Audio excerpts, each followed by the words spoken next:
오늘은 서대문 자연사 박물관으로 갈 건데요. 과학자분들 강연이 굉장히 좀 활성화되어 있는 그런 프로그램들 많이 하는 곳이고, 어린이 관람객들이 많아요. 특별한 게 있어서 오늘은 자연사 박물관에서 좀 특별한 작가님과 함께 이런저런 얘기를 나눠보도록 하겠습니다.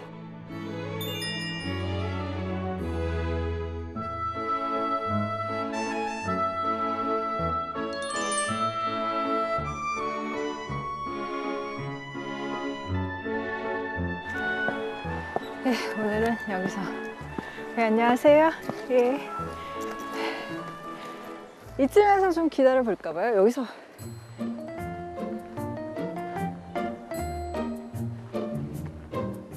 네. 여기는 애들도 들어가서 놀 수 있겠네. 여기 머리 딱 내밀고.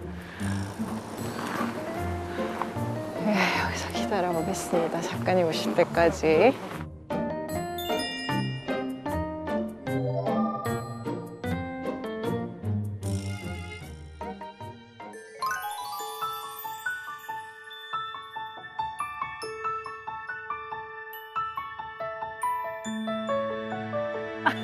관장님.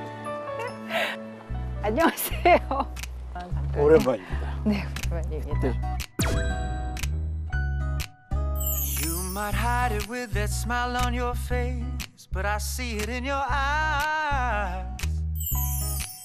I get this feeling that inside there've been days you couldn't smile no matter how hard you tried.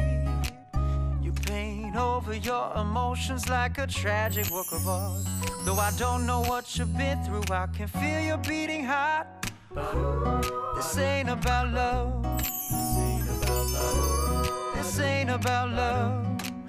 It's the most beautiful smiles and the most broken. 근데 저희가 이렇게 서대문 자연사 박물관을 찾은 이유가 있을 텐데, 네. 이렇게. 저 소개해드리고 싶었어요. 그러니까 사실 되게 작은 곳입니다. 네. 국립도 아니고 시립도 아니고 군립 자연사 박물관이란 아, 말이에요. 그래요? 네. 근데 아주 작은 곳이지만 세계에서 여기 많이 보러 와요. 그래요? 왜냐하면 네. 작은데 아주 치밀하게 잘 만들어졌어요. 몇 시간만 보면 자연사에 대한 개념을 잡을 수 있는 곳이거든요. 그러니까 뭐 반드시 한 번은 와봐야 되는 교양인으로서. 여러분, 교양인으로서 꼭 와봐야 되는 건가요? 한번 빨리. 그럴까요? 저희가 네. 기대에 찬 마음으로 한번 가보실까요? 예. 네네. 아이고, 조심하세요. 예.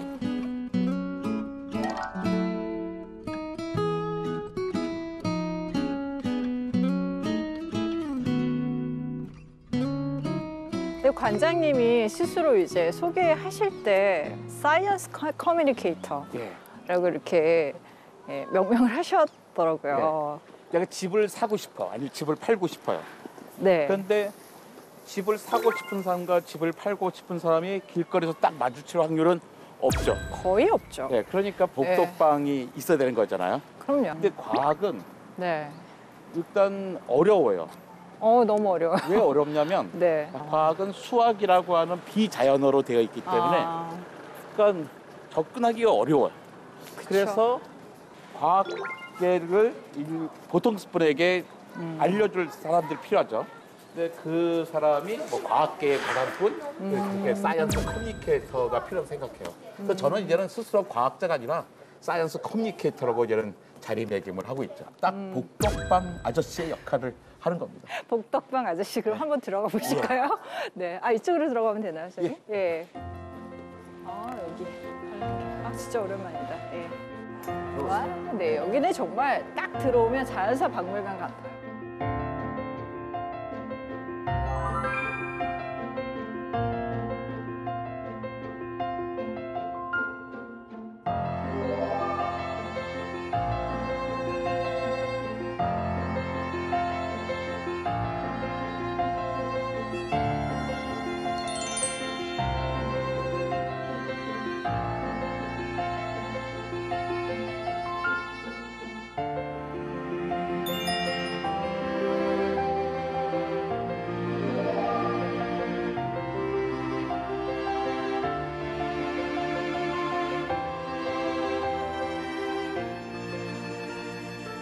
여기 딱 들어오면 네. 많은 아빠들이 야, 티라노사우루스가 있네 그래요. 그러면 아이들이 네. 야, 우리 아빠가 티라노사우루스도 안 해? 하고 좋아했다가 금방 실망하죠. 왜요? 왜냐면 이게 티라노사우루스가 아니라 아크로칸토사우루스예요. 그렇게 그러니까 이름이 구분하기 쉬운데 네, 티라노사우루스는 손가락이 2개예요.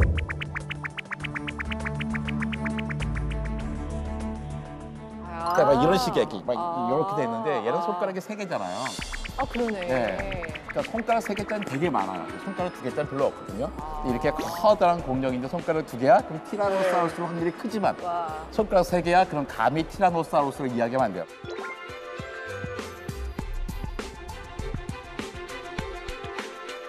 근데 선생님 우리가 보통 자연사 박물관하면 뭐 공룡 막 이런 거 다 떠올리고 그러는데 네. 어릴 때 그냥 엄청 관심이 많았다 사실 사그라드는 것도 네. 사실이잖아요. 전 세계 아이들 똑같아요. 자연사 박물관에 오는 이유는 네. 공룡을 보러 와요. 그렇죠. 근데 아이들이 공룡 이름 얼마나 많이 외워. 그거 엄청 근데 잘해요. 아이들이 왜 9살만 되면 좀 떠날까? 예. 관심이. 예. 그 이유는 질문이 없어서요. 공룡 이름 외고 크기 외고 키 외고 몸무게 외고 초식에 육식이야 막 이런 거 외워. 막 그런 걸 경쟁하다가 네, 더 이상 네. 외워질 게 네. 없으니까 그만두는 거예요. 재미가 없으니까. 도대체 공룡들은 왜 생겼을까? 공룡은 물을 어떻게 먹었지? 네? 공룡들은 짝짓기를 어떻게 했을까? 그렇죠. 질문을 가지면 계속 공룡에 대해서 관심을 가질 수 있고 자연에서 확장될 수 있는데 질문을 갖지 않고 계속 답만 가지니까 떠나가야 되는 거예요. 그래서 과학관이 해야 될 건 뭐냐면 과학관에서는 호기심을 해결하는 것이 아니라 질문을 안고 나가는 것이어야 되는 거죠. 부모님들도 학생 아이들과 같이 올 때는 네. 자꾸 답을 물어보지 말고 부모님들이 자기가 생각나는 질문들을 애들 던져보는 거예요. 아이들은 또 아이들 나름대로의 질문을 또 던지겠죠. 계속 질문이 쌓이고 보면 다음번에 또 오고 싶어지는 거예요. 그래서 또 다른 책을 읽고 싶어지고.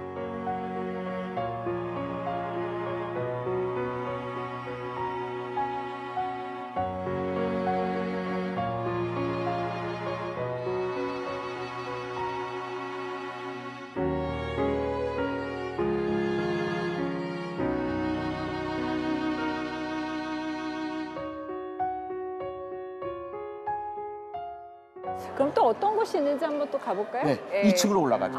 네네. 공룡들 많은.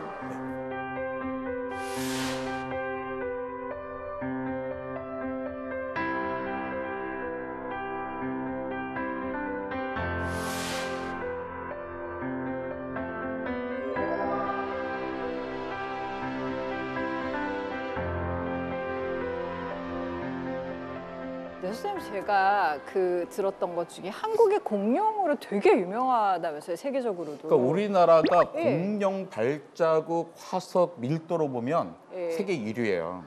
발자국 예. 밀도. 그러니까 우리나라 공룡 화석은 잘 안 발견돼요. 그 이유가 공룡 화석은 퇴적층에서 발견되거든요. 흙이 차곡차곡 쌓인데. 근데 우리나라 화산 작용이 많았잖아요. 그래가지고 열과 압력을 받아서 변성함이 많아. 그래가지고 공룡 화석 찾기는 참 어려워요. 근데 발자국은 정말 어마어마해요. 해남의 우왕리에도 공룡 발자국 많은데 거기 특히 우왕리는 공룡, 익룡, 새 발자국이 다 있는 곳이에요. 되게 다양한 네, 종류의. 세계 최초로 한껏 다 발견된 것이고 우와. 그러니까 옛날에는 1억 년 네. 전에는 여기 어마어마하게 많은 공룡이 우리나라에 살고 있었다 이렇게 생각하면 되죠.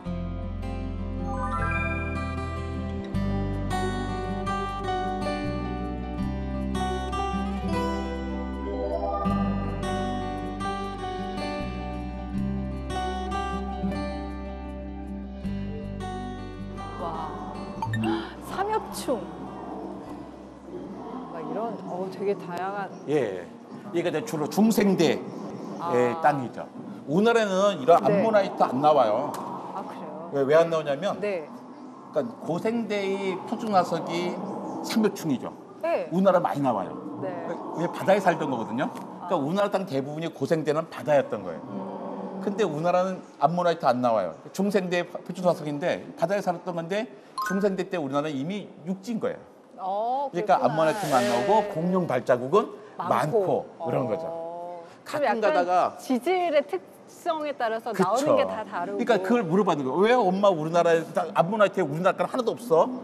그러니까 삼엽충 우리나라 게 많은데 그것은 충분히 나와야 될 질문인 거죠. 나와 질문면 다시 엄마 아빠가 같이 그 고민을 해줘야 되는 거예요.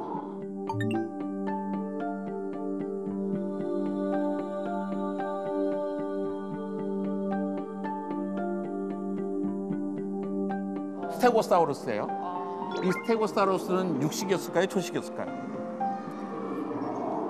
선생님이 이렇게 물어볼 땐 초식일 것 같아요. 그게 초식이었어요. 근데 사실 이렇게 덩치가, 근데 사실 코끼리도 엄청 큰데도 초식 동물이잖아요. 그러니까 초식 동물은 크죠. 왜냐하면 네. 얼마든지 먹이가 널려 있으니까.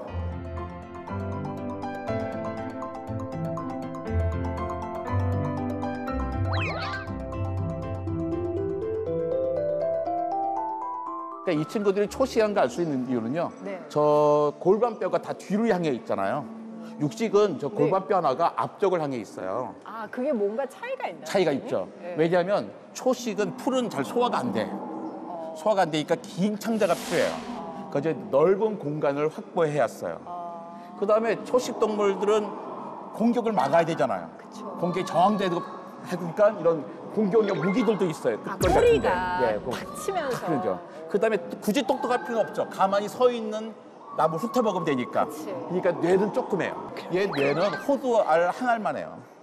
진짜요? 그 그렇게 뇌는 작아요? 엄청나게 많은 에너지 쓰는데 네. 괜히 머리 쓸 필요가 없는데 많은 뇌를 크게 해서 그 에너지를 많이 쓸 필요가 아니, 없기 때문에. 그래도 호두알 하나는 너무 쉬웠다. 몸 크기에 비해서. 옛날 동물을 우리가 보지 못하지만 네. 요즘 살고 있는 동물을 보고서 옛날 동물들의 생태계를 우리가 얼마든지 그러니까 짐작할 수 있는 거죠. 유추해보고, 예. 예.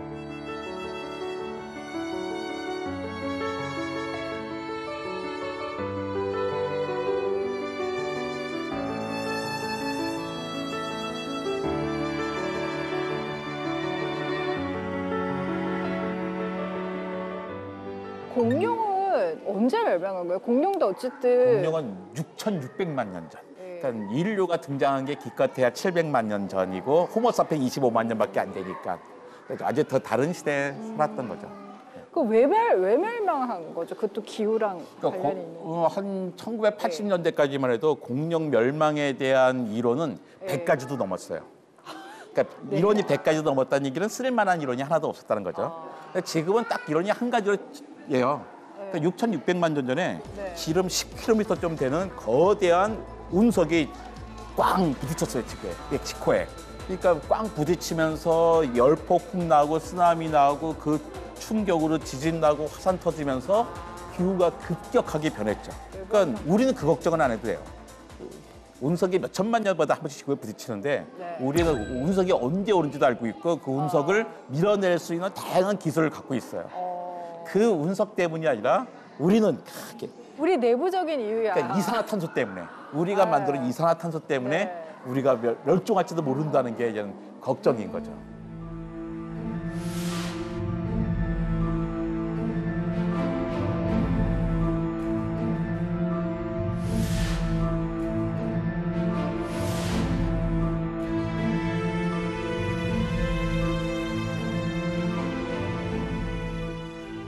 이제 우리가 살고 있는 공간이 네.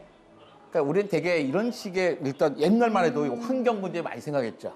그쵸, 폐수, 대기오염. 네. 그런데 네. 폐수, 대기오염, 쓰레기는 우리가 치우면 되는 거예요. 그치. 그렇잖아요. 네. 안 내면 되는 거예요. 근데 이제 지금의 문제는 뭐냐면 지구 가열 문제가 있어요. 온도가 오르락내리락 하는데 지금은 산업화 이후에 이미 1도가 넘어섰어요. 근데 1.5도, 2도까지는 우리가 쭉 올라가는데 2도가 되는 순간 이렇게 올라가요. 급격히. 급격히. 그러니까 2도가 되면 툰드라에서 자칫던 메탄 나오고 사방에 산불 나요. 그러니까 2도까지는 인간이 변하면 더 이상 지구 가열을 안 할 수 있는데 2도가 돼버리면 그때 인간이 변해도 지구 어떻게 스스로 컨트롤이 안 올라가기 때문에 그 전에 막아야 되는 거죠. 근데 2도에 막다가 실패하면 어떡해? 그러니까 1.5도에서 미리 막아야 되는 거 아니야? 라고 하는 거예요. 그래서 옛날에 파리 기후협약에서 2도까지 했다가 작년에 1.5. 송도에서 1.5도로 줄인 이유가 바로 그거죠. 호주 산불이 되게 슬프고 무서운 일이겠지만 어쨌든 세계 사람들에게 확실한 경각심. 교훈을 주기는 했죠.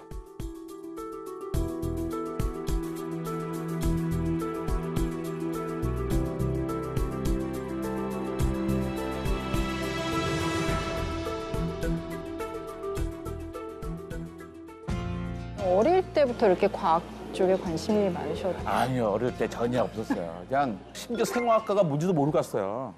그래요? 그러니까 생화학과 바이오 케미스트리인데 생화학이 화갈 때 화가 아니라 꽃한 줄 알고 원예학과인 줄 알고 갔다는 거 아니에요. 너무하신 거 아닙니까? 그러니까 과학 잘 선생님? 모르고 갔어요. 예, 예. 그리고 대학 가서도 사실 과학보다는 사상에 대한 관심이 많아가지고 2학년 때는 경제학, 3학년 때는 철학, 4학년 때는 신학 주로 공부 많이 했거든요.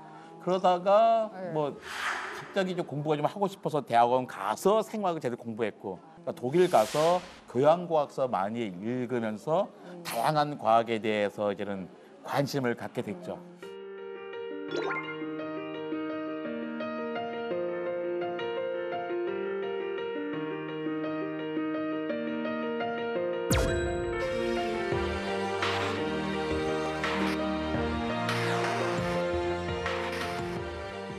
호기심도 워낙 많으시고 하고 싶은 일도 많으시고 글은 언제 쓰세요? 글을 새벽에 일어나서 짧게 써요. 빨리 쓰는데 일찍 일어나세요, 관장님? 네, 좀 재미없어. 나이가 드니까 이제 호르몬에 문제가 생겨서 일찍 일어나요. 네, 그날 하루를 끄집어내서 그냥 글 감고 써요. 어쨌든 90분 안에 다 끝내려고 노력을 해요. 원고지 12매를. 근데 그럴 수 있는 게 뭐냐면 나는 원칙이 있어요. 예. 절대로 불후의 명작을 쓰지 않겠다라는 거예요. 왜냐면 불후의 명작은 쓰는 사람이 정해져 있어요. 도스토옙스키, 네? 배경옥 이런 사람이 쓰는 거지. 내가 쓰는 게 아니잖아. 제가 쓰는 게 아니잖아요. 그러니까 저는 제가 쓸 수 있을 만큼의 수준을 써요. 제가 이런 컬럼을 많이 쓰는데 제 컬럼을 읽는 분들도 요구하는 게 딱 그 수준일 거예요. 제가 노력해도 안 되는 거고 독자들도 요구하지 않는 거거든요. 제가 딱 그만큼만 해 나가니까 즐겁게 많이 써요. 그리고 저렇게 세상이 되게 중요하거든요. 그러니까 과학의 눈으로 세상을 보는 글을 쓰고 또 독자들은 세상도 관심 많지만 과학의 눈으로 이렇게 볼 수 있구나 또 흥미 있어서 봐주시는 것 같죠.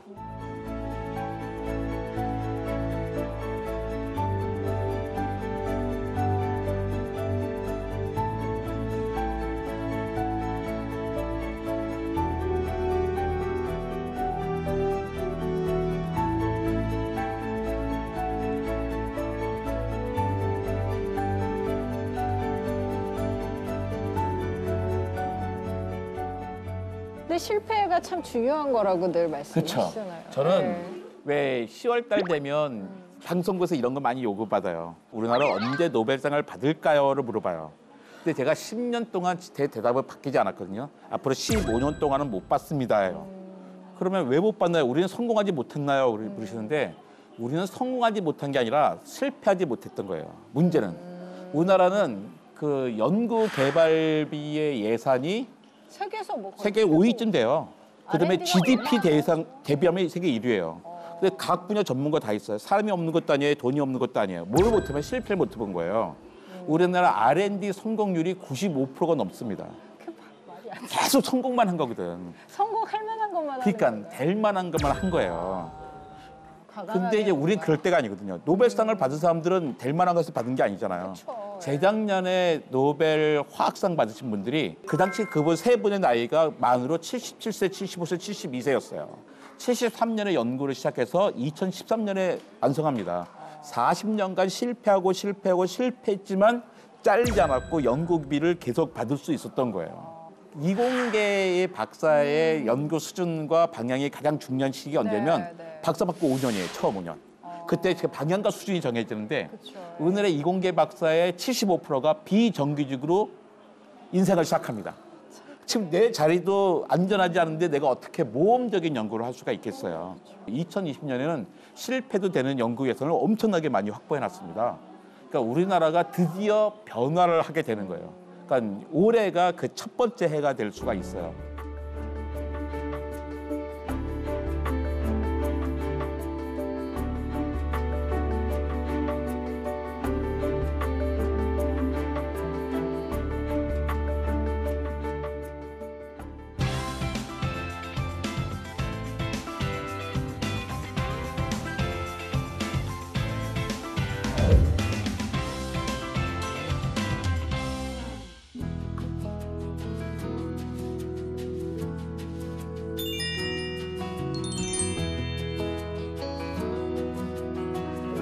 요즘 친구들은 뭐 책 많이 읽으라고 특히 어릴 때는 네. 권유를 많이 하는데 과학책은 어떻게 읽어야 되나요? 선생님? 그 과학책은 아이들은 그냥 스폰지 같잖아요. 그러니까 과학 지식을 막 빨아들여요. 뭐 어떤 분들은 원리가 중요하지 않냐 그러는데 원리가 하늘에 뚝 떨어지는 게 아니거든요. 이제 기본 지식이 좀 있어야 돼요.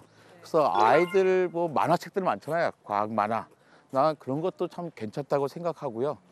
그다음에 또 요즘은 이제 어른들도 이제 인문학 때문에 열풍 불면서 과학책에도 관심 많은데 그렇다 가지고 그냥 과학 지식이 많은 책으로 시작하면 별로 안 좋은 것 같고 또 문학적인 과학책들이 있어요. 그 대표적인 게 이명현 박사의 이명현의 별에는 밤.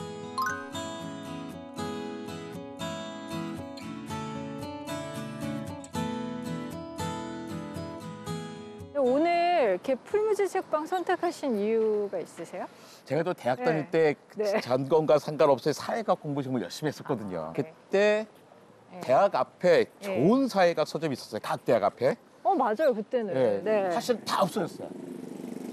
그 좋은 서점이 다 없어졌는데 네. 풀무질이 아, 아직도 남아있죠. 유일하게. 예, 아련한 추억이기도 하고 그다음에 또 여기 제가 제주도에 놀러 갔었는데 제주에서 우연히 제주 풀무질이라는 책방을 봤어요. 원래 여기 대표하시던 은종복 씨가 제주도에 공격 가서 풀무질을 연 거죠. 또 거기도 여셨구나. 네. 네. 그러면서 여기에는 전혀 다른 바뀌었을 거 아니에요? 어떻게 바꿨을까? 여기 또 주인이 바뀌신 거구나. 네. 원래 주인분은 제주도로 내려가시고. 내려가셨고.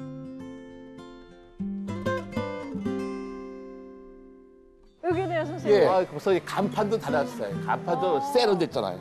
그러네. 예. 지한가 봐요. 어머, 네. 그림도 그려져 있네. 그래서 이건 사승의 불을 지피는 책방. 와, 여기 뭔가 네. 포스가. 네, 한번 들어가 볼까요? 네.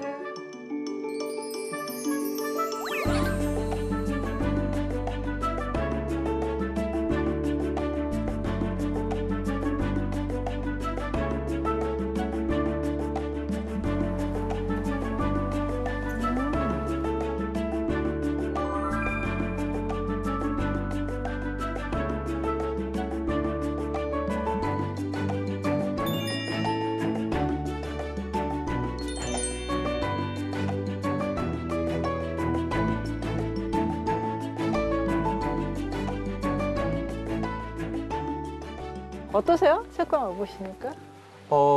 여기 상당히 옛날 책방 분위기. 그쵸. 그래요? 네, 그쵸. 그러니까 요즘은 동네 네. 책방은 좀 약간 뭐 팬시하잖아요. 맞아, 팬시해요. 근데 풀무질의 느낌이 그대로 좀 살아있다라고 저는 생각이 드네요. 네. 그런데 책은 정말 다양해졌어요.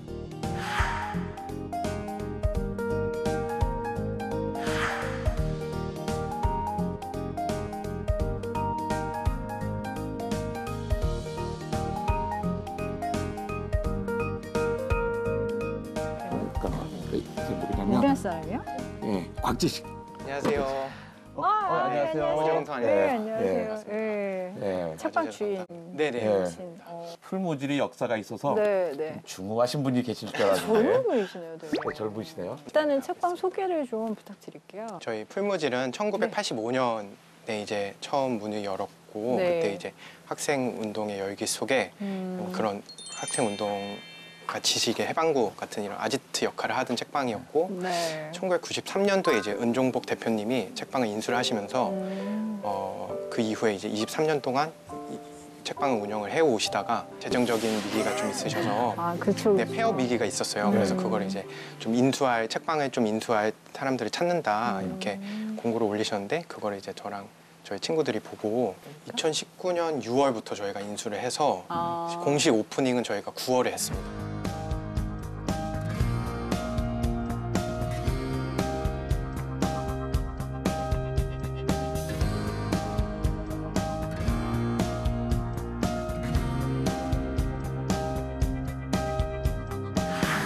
Our arms were reaching out. Our words could only bridge the gap. Will we lose this chance again? 책방 운영을 해보시니까 어떠세요? 이렇게 기억에 남는 에피소드 같은 거 있으세요? 정말 놀랐던 거는 저희가 여기 인수를 하겠다고 했을 때 네. 그 빚을 이제 탕감을 해야 되잖아요. 약간 그런 후원을 좀 모집을 했었는데 텀블벅 통해서 저희가 후원을 크라우드 펀딩을 진행을 했는데 정말 많이 도와주셔서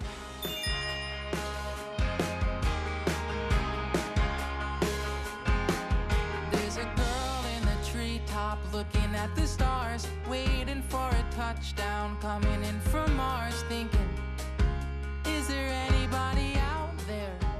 원래 직업이 있으셨던 분들이었던 거예요? 저는 이제 회사를 다니다가 회사를 이제 퇴사를 하고 왔고요. 저는 멀쩡한 직장 다니다가 온 케이스고, 고한중과 전범선은 책방 인수 전에 이제 두루미 출판사를 운영을 하고 있었고요. 네, 그래서 근데 인수하겠다고 했을 때 반응이 어땠어요? 저는 제 친구가 서점하겠다고 하면 솔직히 말릴 것 같긴 하거든요. 굉장히 걱정 많이 할 줄 알았는데 네, 오히려? 네. 너 이럴 줄 알았다. 이런 거 할 것 같았다. 역시 그런 반응이 좀 많아가지고 좀 놀랐어요. 오히려 좋아.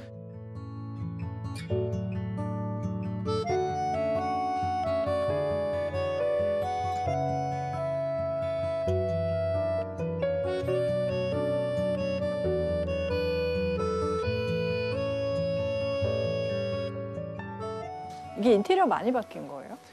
여기에 있는 책장들은 저희가 네. 최대한 안 건드리고 원래 있던 원래 그 있던 것들. 형태를 좀 유지를 하긴 네, 했지만 네. 여기 중간이 조금 이제 사람들이 이렇게 휴식할 수 있는 공간은 아니었고, 아. 네, 그리고 좀 환경이 많이 달랐어요. 어. 공기 약간 이런 어떠한 옛날 여기가 축축한 곳이었어요. 네, 네. 약간 곰팡이 냄새 나고 그런 네, 느낌? 그렇죠, 그렇죠. 아. 내려오실 때 약간 마스크 쓰고 내려오시고. 약간 네. 지하라서 여기가. 네, 그래서 특히나. 새로 저희가 이제 단장을 하고 오프닝을 하고 나서 네. 오셨던 예전 단골 고객분 중에 아. 한 분이 예전에는 고글이랑 이렇게 마스크를 쓰고 내려왔어요.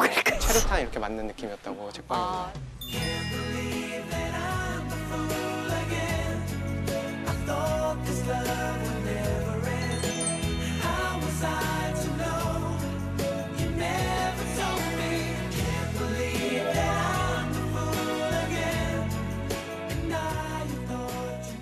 그럼 이전이랑 또 책 큐레이션도 많이 바뀐 건가요? 여기가 원래 사회과학 서점, 전문 서점. 예, 옛날에 제 기억에는 정말 계몽적인 공간이었어요.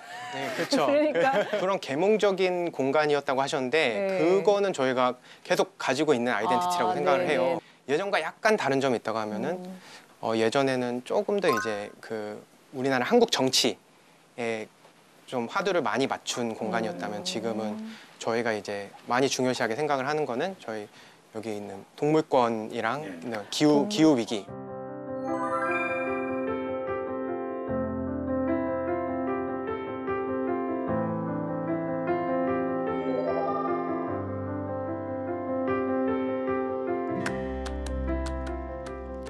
대표님 추천하는 책장 한번 들어볼까요? 저희 어디 한번 가보실까요? 저는 네. 이제 첫 번째로 추천한 책은 저희 허정숙의 나의 단발과 단발 전후. 아, 이게 독립출판사에서 나온 거라서 이렇게 독립 섹션에.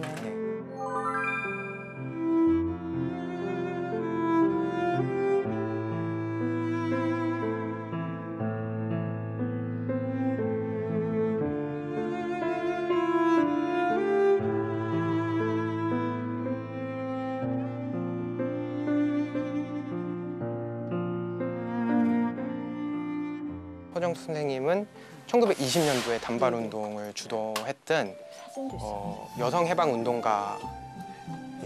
그리고 네. 독립 운동가이기도 하신데 독립운동하셨구나. 어떻게 보면 이제 한국의 첫 세대 페미니스트이신 거죠. 근데 지금 머리 자르는 게 혁명이었죠. 그렇죠, 그렇죠. 그래서 바지 그런 입고 머리 자르고 이런 경명이었죠. 그렇죠. 샤넬이 엄청 어떻게 보면은 이 글 읽으면 진짜 신기해요. 그러니까 아 진짜 이 시대에 이렇게 생각하는 분이 계셨구나. 네, 근데 이분의 책이 한 번도 한국에서 출간된 적이 없고 엄청나게 많은 일을 이루셨는데 거기에 약간 비해서 평가나 그쵸. 저서나 네. 이런 것들이 네, 발굴된 게 한국에서는 거의 없는. 전혀 아는 사람이 많이 없는 거죠. 아니 이 책 제목이 얘기를 들었어요. 들었는데 두루미 살 수 있는 데가 없어요. 아, 네, 저희 책방에서 구하실 수 있습니다. 또 다른 책도 볼까요? 네, 두 번째 책은 아, 아까 네, 그 저희 플랜트로 나왔습니다.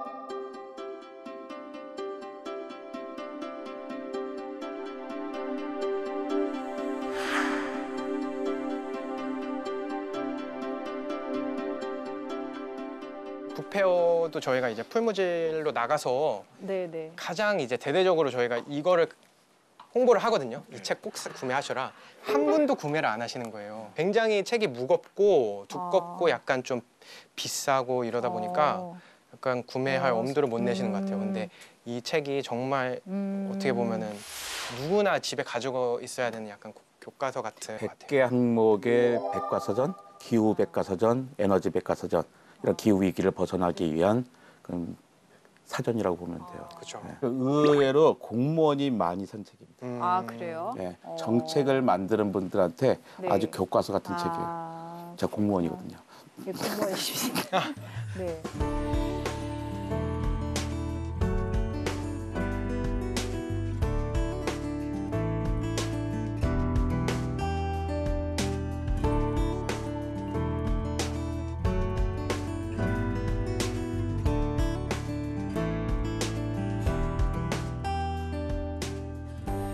어쨌든 방향성 이런 것들에 대한 생각들은 많이 있으실 것 같아요. 3키역 해가지고 네, 큐레이션, 컨텐츠, 커뮤니티 이거를 저희가 좀 끌고 가자. 키역. 네네, 키역이요. 그래서 책방이 뭔가 이 지식의 해방구로서 동네 오아시스로서 뭔가 사람들을 모으고 그 커뮤니티를 생성하고 그 커뮤니티와 사람들한테 뭐를 읽어야 될지 추천해 줄 수 있는 큐레이션 능력이 있고 그거를 통해서 어떤 또 세미나 같은 걸 통해서 컨텐츠를 만들어내는 이런 거를 좀 우리가 집중을 하자.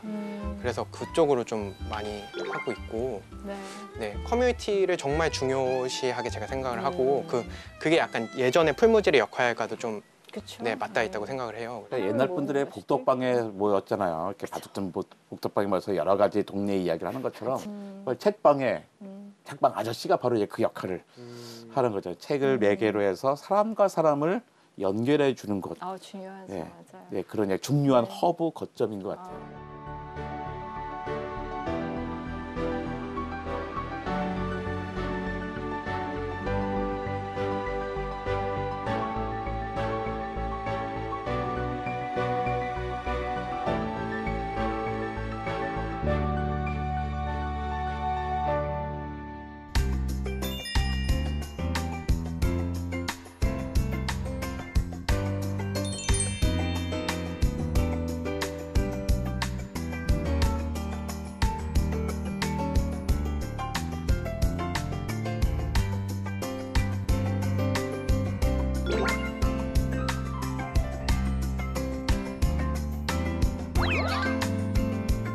오늘 이제 이렇게 이정모 관장님이랑 함께 다양한 뭐 이야기들을 나눌 텐데 직접 그 고르신 이유나 그 책과 관련해서 좀 짧게 소개 부탁드려도 예, 될까요? 오늘 제가 고른 책은 그 과학의 품격이라는 책입니다.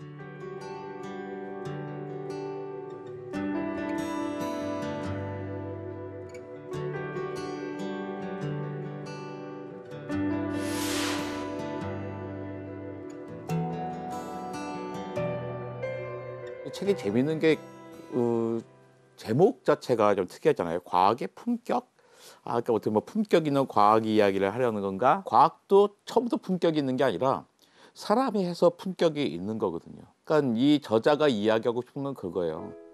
가난한 사람들, 약한 사람들, 그래서 고난받는 사람들과 함께하는 과학이 품격 있는 과학이라는 거예요. 그 점에서 저는 많은 분들이 같이 읽으면서 같이 고민을 해 나갔으면 좋겠어요. 그러니까 과학에서 많은 지식을 요구하지 않아요. 세상에 대한 나의 태도를 이야기하는 책입니다. 굉장히 많은 챕터들 중에서 혹시 이렇게 나누고 싶었던 구절이라던가 이런 게 있으면 네. 관장님 직접 읽어주시면 좋을 것 같아요. 다 좋은데 네. 제가 이거 한데 딱 맞은 게 있어요. 그러니까 124페이지, 125페이지쯤 되는 데인데요. 제목이 뭐냐면 지영 씨 세탁기 때문에 행복하세요? 예요. 지영 씨가 누군지 아시겠죠?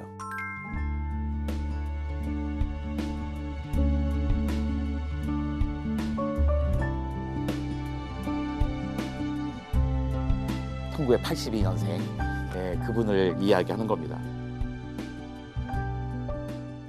좀 길지만 띄엄띄엄 읽어보겠습니다.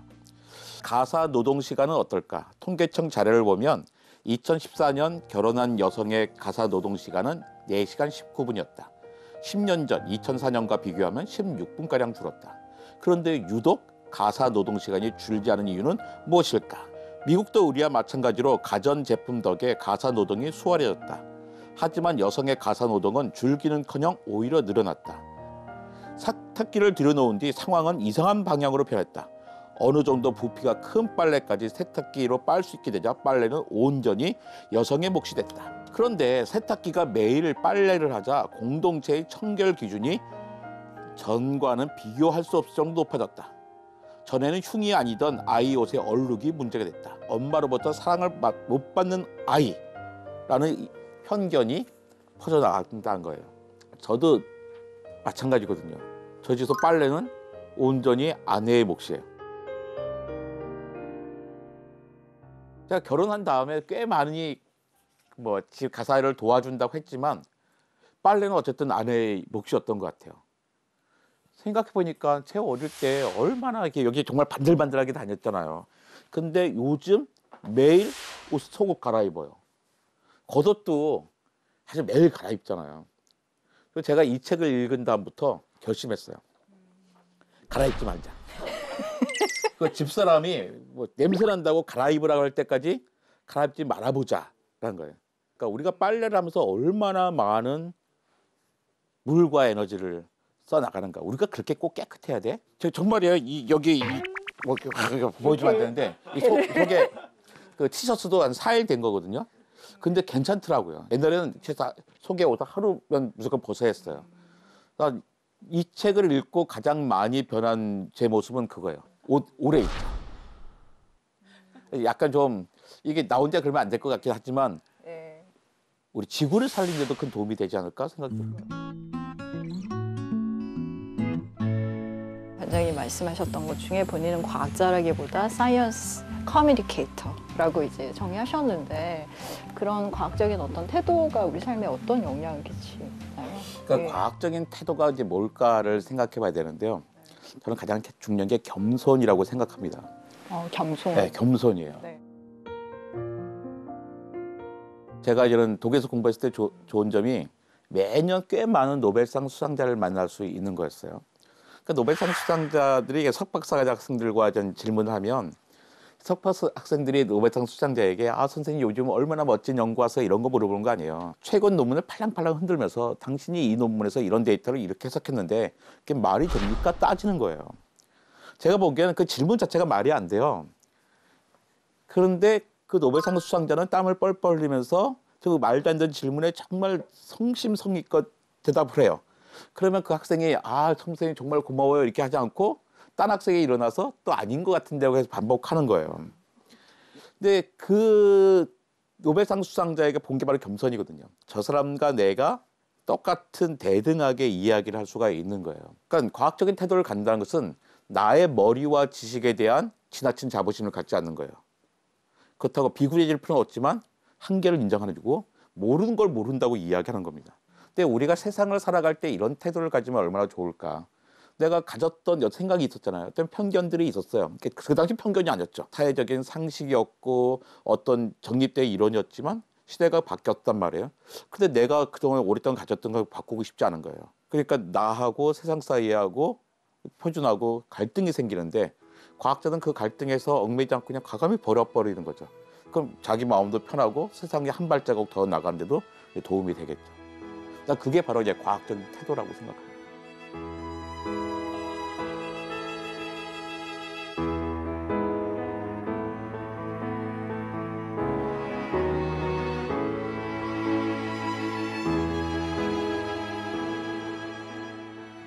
이제 이종모 관장님과 함께 이제 대화하는 시간을 가질 건데요. 이 책과 관련해서 뭐 질문하시고 싶으신 것도 좋고 과학과 관련돼서 궁금한 것이 있다면 이제 지금부터 여러분의 질문을 받아보는 시간을 갖도록 하겠습니다. 첫 번째 질문 어떤 분이 열어주실까요?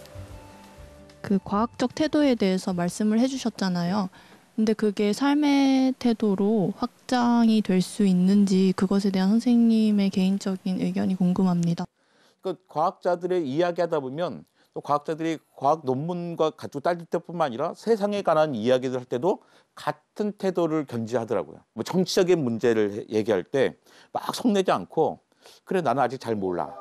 내가 아는 건 이만큼인데 내 한계는 여기까지야. 나는 이 정도까지 논리를 전개할 수 있어.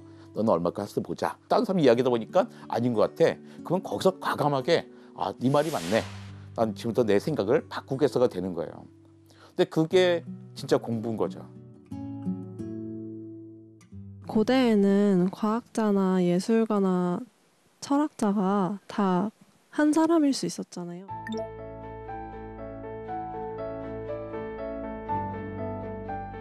과학과 철학과 예술의 차이가 뭐라고 생각하시는지? 글쎄요, 뭐 다 과학이나 예술이나 철학이 다 세계하고 자기를 연결해주는 학문이라고 생각합니다. 과학의 눈으로만 사람을 볼 수 있을까요? 예술의 눈으로만 사람 볼 수 있을까요? 철학의 눈으로만? 그러니까 거기서 모든 걸 다 보여주려고 하지만 어떤 부분은 선명하게 보여주고 어떤 부분은 희미한 거예요. 여러 개의 렌즈를 썼을 때 그 다 모여지면 더 선명하게 보여지겠죠. 근데 옛날에는 아리스토텔레스는 뭐 발생학에서부터 천문학까지 통자 다 했잖아요. 아리스토텔레스랑 우리랑 비교하면 누가 더 많은 지식을 갖고 있을까요? 지식의 양이 많아지다 보니까 우리가 다 알 수는 없는 거예요. 그러니까 자기가 좋아하는 분야, 자기가 잘 통하는 분야로 세상을 중심적으로 보고 나머지 흐릿한 분야는 다른 사람들의 도움을 받는 거죠. 세상의 어떤 현상을 볼 때도 같은 한 전공 사람들만 모여서 본다든지 책을 혼자 본다든지 이게 별로 좋은 방법은 아닌 것 같아요. 넌 책도 모여서 보는 게 좋다. 그러니까 모여서 보면서 이야기하고 글로 써서 주고받고 이런 것들이 자기 세계에도 똑똑한 분들은 자기 세계가 너무나 잘 짝짝 톱니가 맞아 들어가는 거예요. 그래서 점점 깊은 수렁텅에 빠지는데 이때 진짜 집단 지성이 필요한 거죠. 집단 지성이 뭐냐면 같은 생각을 상대가 모여가지고 이거야 뭐 주장하는 게 아니라 서로 다른 생각하는 사람들이 모여서 톱니들을 조금씩 조정해 주는 게 집단 지성이거든요. 그래서 철학을 좋아하는 사람, 예술을 좋아하는 사람, 과학을 좋아하는 사람이 서로 친하다. 가끔 만나서 하는 주제를 이야기할 수 있다. 그러면 자기를 좀 더 풍성하게 만들 수 있겠죠. 그러나 그 중심에는 문학이 있어야 된다 생각합니다. 과학자 입문책은 아무리 읽어도 독서력이 늘지 않아요. 왜냐면 너무나 논리적으로 쓰여졌기 때문에. 많은 지식을 얻긴 좋지만. 근데 문학은 논리적이지 않잖아요. 그래서 내가 정말 상상할 수 있는 거리들이 있어요. 그러면서 세상에 대한 인간들 사이에 지도를 그릴 수가 있고 그래서 나의 독서력을 막 성장시킬 수 있거든요. 그래서 다양한 전문가들, 인문학자들, 과학자들 모일 때 문학 좋아하는 사람, 문학자들이 껴야 정말 진짜로 근사한 사고의 지도가 그려지지 않을까 생각합니다. 저도 꼭 끼겠습니다. 예, 꼭 필요하죠. 예. 예. 오늘 독자분들에게 어떤 책 추천해 주실까요? 제가 두 권을 갖고 왔습니다. 하나는 이제 파란 하늘 빨간 지구. 이게 바로 기후에 관한 책인데 네.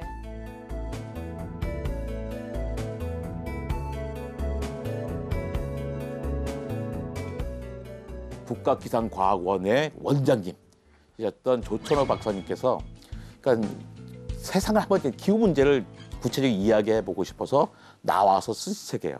조천호 박사님은 이 책을 통해서 많은 실증 사례들을 주고 이론을 제공하는 책입니다. 그렇다고 가지고 기상 이론책이 어마어마한 과학책이 아니라 그냥 아무나 읽을 수 있어요. 책 읽을 수 있는 사람은. 왜냐하면 신문에 발표했던 글이에요. 신문은 그러니까 누구나 읽을 수 있는 글이잖아요. 그리고 항상 이분은 역사, 예술 이런 걸 통해서 이야기해요. 다짜고짜 과학으로 들어가지 않고서 내가 아는 이야기를 하기 때문에 되게 좋은 책이고요.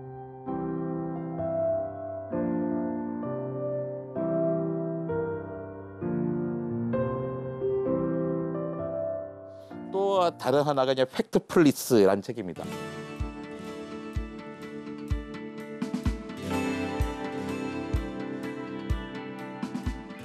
많은 경우에 우리는 자신의 확증 편향에 따라서 세상을 부정적으로 보기도 하고 긍정적으로 보기도 해요. 책이 얇지 않잖아요. 근데 반나절이면 볼 수 있어요. 싹 빠져듭니다. 처음에 13개의 문제를 던져줘요. 이 세상에 대해서 이 세상은 어떻게 생각해? 근데 13개에서 많은 경우에 자기 생각과 다릅니다. 자기 생각보다 이 세상이 훨씬 살만하고 자기 생각보다 훨씬 무서운 문제들이 있는 거예요. 자신의 편견에 따른 확증 평양을 갖지 말고 숫자로 따져보자. 통계로 보자. 그러면 우리가 불안하지 않고 세상을 정확히 볼 수 있고 내가 세상을 위해서 뭘 할 수 있는 걸까를 알게 해준다는 겁니다. 사실은 제 책을 추천하고 싶었었는데 제 책이 좋아요. 근데 더 훌륭해요. 여러분에게 그러니까 봄이 가기 전에 이 두 권을 꼭 읽으면 좋겠다 생각이 듭니다. 과학자로서 이렇게 그리는 세상이 있으세요? 좀 명랑한 세상? 그러니까 우리가 왜 명랑하지 못하냐면 옛날에 뭐 구석기 시대 때도 누군가 세상에 와요. 그러니까 다 외부 사람들 다 배척했거든요. 제가 어떤 질병을 할지 모르잖아. 어떤 성격일지 모르잖아. 모르면 불안하고 혐오가 생기는 거거든요. 근데 우리가 좀 많이 알게 되면 마음도 넓어지게 되고 명랑해지겠죠. 또 과학적인 사고들을 갖게 되면 우리가 좀 안전하게 살면서 좀 안심 없이 살고 그게 별로 명랑한 사회라고 생각합니다.